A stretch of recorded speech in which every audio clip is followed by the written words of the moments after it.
It wasn't until after we got the puppy how much I remembered having a puppy. It was just like having an infant. So here, this is my farm at 6 a.m. On the plus side, I've seen lots of lovely sunrises lately. Good morning, guys. I missed the door opening. It must have opened when I went back in to get my camera. I wonder if the other coop is open yet. They're based on the light, so it depends on what direction it's pointed in, what time it'll open the door. We used to come out this early every morning and open the chicken coop ourselves. So we got flung back into summer-like weather for now. It warmed back up quite a lot. In fact, today the high is 80, which is 26 Celsius. Yeah, this door's not open yet. We have these automatic doors, and you can sometimes set them on a timer or you can set them on light. I'll have to ask Maya which one this one's on, but I'll let the birds out since I'm out here.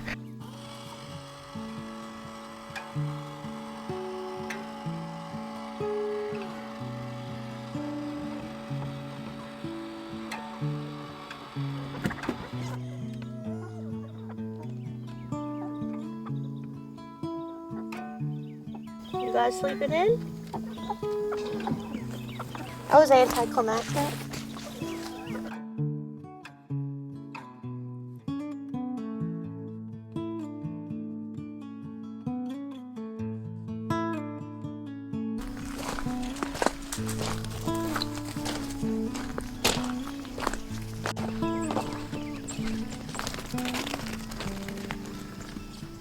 Bear.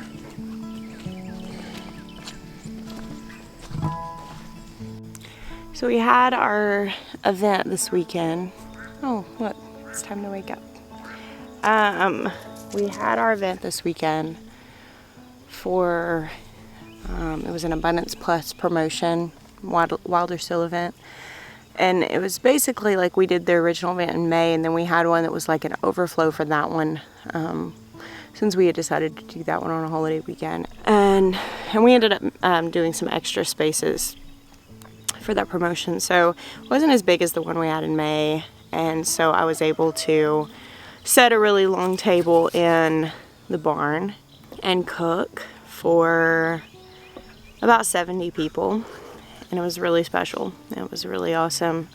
We had, a handful of friends that came and helped us serve, because I had this idea of wanting to be able to sit people down and serve them, and that can be kind of tricky logistically with that many people and with feeding that many people. I mean, logistics can be tricky anyway, but we pulled it off and it was extremely gratifying. I have very few photos and very little footage, but the long table was something that I have imagined for a really long time. And I know that while that may have been my first long table to set, it certainly will not be my last.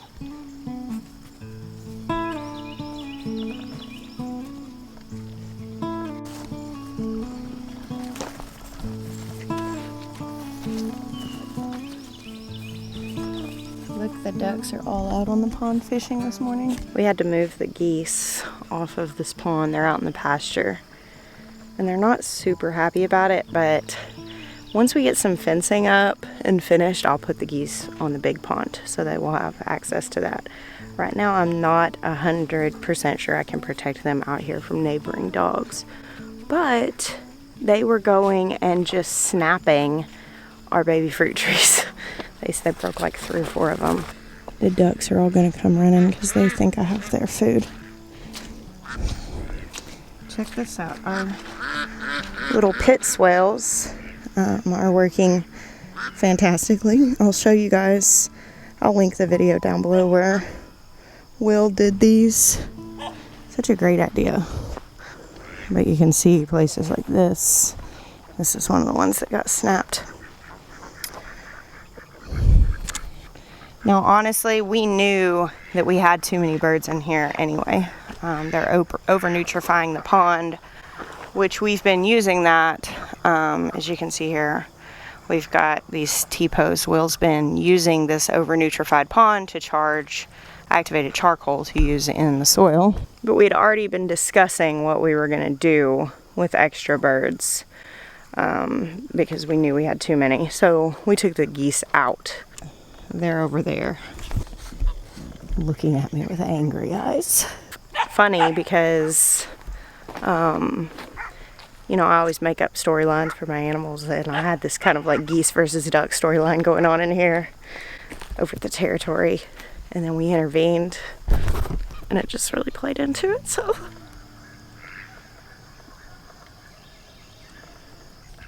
won't it be incredible to be able to come in here and just harvest fruit? So just real quick tip. Now, we got all of these fruit trees from Stark Brothers at the beginning of the year, and I really like Stark Brothers because you can put in your like region and stuff, and they will tell you which trees, which plants thrive in the region that you're in. However, there's a local guy here that messaged me on Facebook, tagged me on a Facebook post. If you're local, I think it closes here like pretty shortly. The Abbeville, Abbeville, Abbeville extension office, they have a Facebook, and they listed like an order form where you can order trees, shrubs, bushes, and they're all varieties that are supposed to thrive here. And I've heard of different extension offices doing this. Now, I think extension office is an American thing, so I've had people ask me who are in other countries. But here, you should be able to look up your extension office for your county. Sometimes they're by city. So that's where you can get soil tests. Sometimes they're free or sometimes they're cheap. You can get like different resources for local farmers, and that ordering for the trees and stuff, I think I'm going to place an order with them. And then Will had some resources that he was wanting to look into to get some kind of rare things. So we're filling this whole yard around the pond with trees. We have a few more spaces to fill now, and they're just staggered throughout here, and I just imagine how beautiful it's going to be. And then I think we're going to do some other areas with fruit and nut trees also, because that's food. Though you have to have patience and you're not going to really harvest anything off of it for the next few years, it is something that if you make the choice now to do the work and put it in, one day you'll be really happy that you did.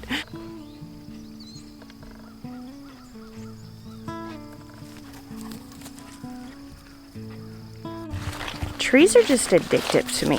Planting trees, it's just like so much possibility. So when we bought this property, the woman who used to own it, we know the previous owners, the last 3 previous owners.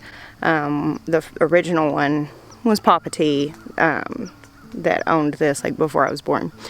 But the lady who planted these trees told me, she came one day and she said she put in all these sawtooth oaks.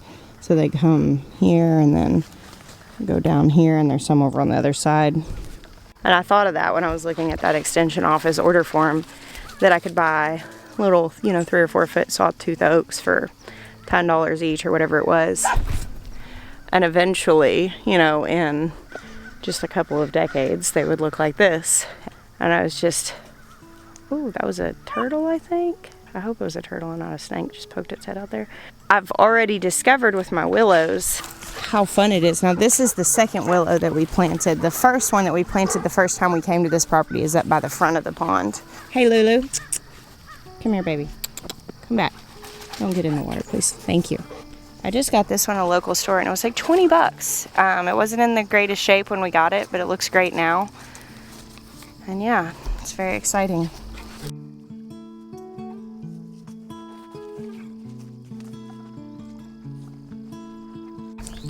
I noticed yesterday that my mighty oak's leaves are beginning to change. She'll be bare in a few weeks. Do y'all remember when I sowed all those wildflower seeds under here? Well, all that ever came of those is that they washed down into this mulched area where we planted papyrus and stuff. So all through the year I've had, you know, cosmos. I had several zinnias down here, but they died with the frost. And then there's some cosmos there that must have been kind of protected by this papyrus plant. Not much came of that. The kids have been kayaking on the pond lately.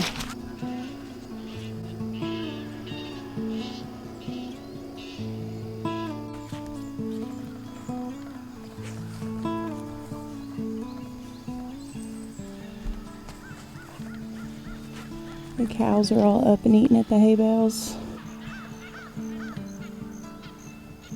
Well, guys, the farm's awake. Now it's time for me to go inside and put Lulu back in her crate to take a nap because now she's exhausted from running around and having our new morning routine, which, though took just a little bit of adjusting, I can't say that I dislike at all. It's been really nice to wake up and watch the farm wake up every morning. Just wanted to share it with you this morning. Thank you for hanging out with me. God bless you. Until next time.